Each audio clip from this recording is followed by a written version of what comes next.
Welcome to Arul cooking channel. Health மிக்ஸை வச்சு குழந்தைங்களுக்கு பிடிச்ச மாதிரி பேன் கேக்கு தான் இன்றைக்கி நான் செஞ்சு காட்ட போகிறேன்.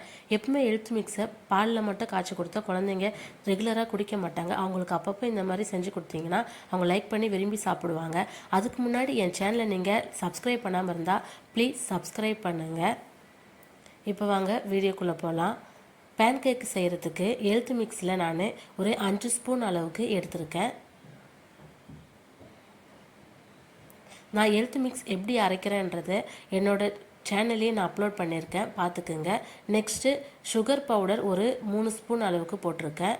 அரை ஸ்பூன் அளவுக்கு பேக்கிங் பவுடர், ஒரு 2 ஸ்பூன் 3 ஸ்பூன் அளவுக்கு நெய்யை நான் உருக்கி அதில் ஊற்றிருக்கேன். ஒரு 2 ஸ்பூன் அளவுக்கு ஹனி,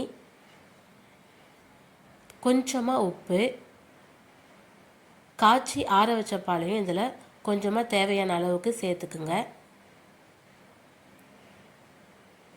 நல்லா ரிப்பன் பதத்துக்கு வர அளவுக்கு மிக்ஸ் பண்ணி வச்சுக்கணும். நெக்ஸ்ட்டு ஒரு தவாவை வச்சு தவா நல்லா சூடானதும் கொஞ்சம் கொஞ்சமாக அதில் எடுத்து ஊற்றிக்கலாம். இது செய்கிறதுக்கு ரொம்ப நேரம்லாம் ஆகாது, 10 நிமிஷத்துக்குள்ளேயே செஞ்சு முடிச்சிடலாம். ஒரு பக்கம் வெந்ததும் இன்னொரு பக்கமும் திருப்பி போட்டுக்குங்க. மிச்சம் இருக்கிற மாவுலையும் இதே மாதிரி பேன் கேக்கை சுட்டி எடுத்துக்கலாம். எல்லா மாவும் சுட்டி எடுத்ததும் எனக்கு ஒரு 10 பீஸ் பேன் கேக் வந்திருக்கும்.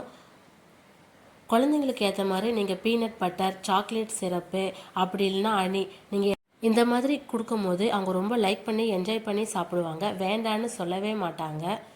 குழந்தைங்களுக்கு ஒரு ஹெல்த்தியான ஃபுட்டாகவும் இருக்கும். நீங்கள் ஒயிட் சுகருக்கு பதிலாக நாட்டு சர்க்கரையும் ட்ரை பண்ணி பாருங்கள். மறக்காமல் அருள் குக்கிங் சேனலை லைக் பண்ணுங்கள், ஷேர் பண்ணுங்கள், சப்ஸ்கிரைப் பண்ணுங்கள். தேங்க்யூ.